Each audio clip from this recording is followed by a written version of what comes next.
Too many patients are missing out on the best medical care, according to a new national study. It found that patients received appropriate care in just over half of all consultations. Consumer groups say that's not good enough and doctors need to lift their game. Medical reporter Sophie Scott has the story. It seems a visit to the doctor doesn't guarantee you'll get the care that you need. New research in the Medical Journal of Australia looked at the quality of health care delivered to around 1,100 patients by GPs and specialists. 43% of care fell below the gold standard of best practice.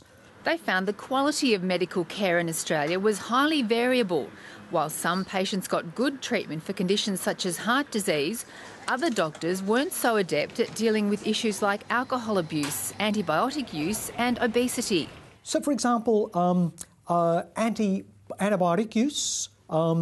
People are prescribed antibiotics for sinusitis, and that's not called for. That shouldn't be done. And researchers found not enough doctors follow evidence-based guidelines.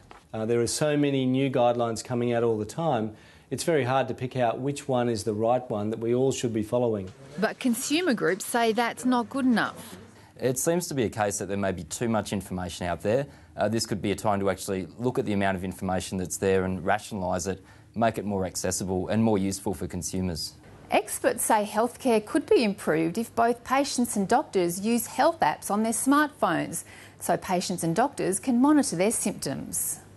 So if you take your blood pressure, you've got somewhere to record it. If you take your home blood sugar reading, you've got somewhere to record it. And we can get an idea from those readings about how you're trending over time.